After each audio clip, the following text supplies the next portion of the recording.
Tom, so good to see you. Today, we're going to talk through 3 easy ways to jeopardize your retirement. According to Kiplinger, only 44% of people have ever calculated what they will need to live on in retirement. Of course, that should be step number one. And then you may need to rethink the way you spend before you retire to ensure that you don't outlive your nest egg. So let's talk through those 3 common pitfalls. Number one, many retirees carry credit card balances, auto loans, mortgages, or other debt into retirement, sometimes as high as 55K. That's according to Investopedia. So how critical is it to enter retirement debt free?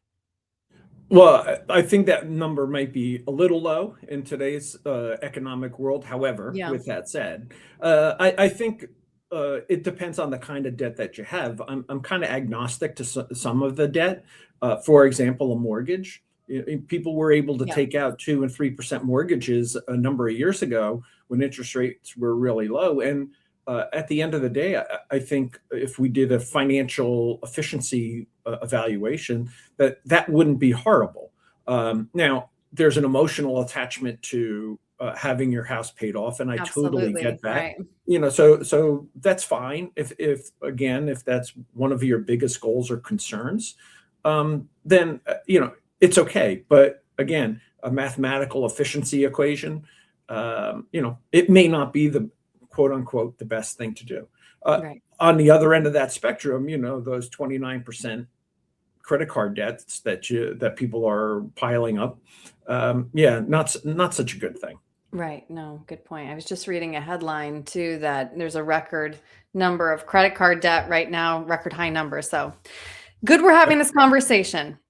All right, number 2, Tom, this one hits me right here. I know you too. A record number of parents, 50%, according to savings.com, are financially supporting their adult children, with the average support around $1,500 a month. That includes expenses like groceries, cell phone bills, rent, health insurance, and even vacations. So how do we prioritize our retirement while still helping our kids? Well, that you just said it. You have to prioritize your retirement. They're adult children, and I understand, again, economic times, Right. emotional need to help people, things of that nature. But you can't sacrifice your retirement or your needs for them, especially that last thing that you said, your children's vacation. That just doesn't make sense to me. Again, I'm a parent, so I understand the emotional attachment. But at some point, the apron string has to be untied, and people have to start figuring things out for themselves. Hmm. I All know I'm right. a little harsh, Aaron, but It's tough love, though. Sometimes that's what we need, right? And I mean, exactly. in case anybody needs a fall guy, you can always just say, well, Tom, my financial advisor said I can't, and Absolutely. I've been the go fall from guy there. before. Yeah. All right. Number 3, living large. Simply put, living beyond our means. But how can we determine if we are spending more than we should? Because this is such a delicate balance in retirement. Yeah, so your opening statement was only 44% of people do a budget.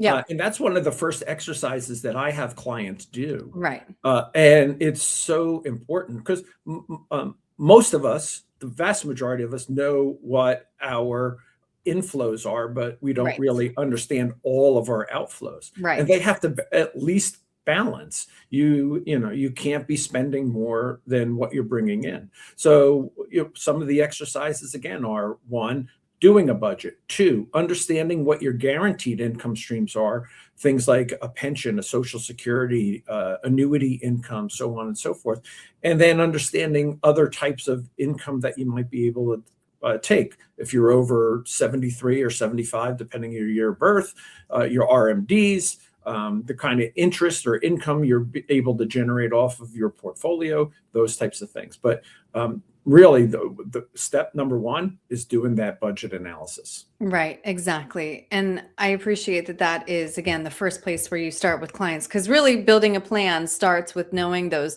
2 things, your income and expenses, and going from there. Absolutely. So, Tom, if Absolutely. somebody would like to sit down with you, make sure they are avoiding these pitfalls, or maybe some of them sounded a little bit familiar to them, or if they'd like your help, maybe having a conversation with the kids about their budget, their fixed needs, what's the best way to reach you? Yeah, the fall guy can be reached at TJ O'Connell at internationalfinancial.com or 973-394-0623. All right. Tom, thanks so much for your time today. I really appreciate it.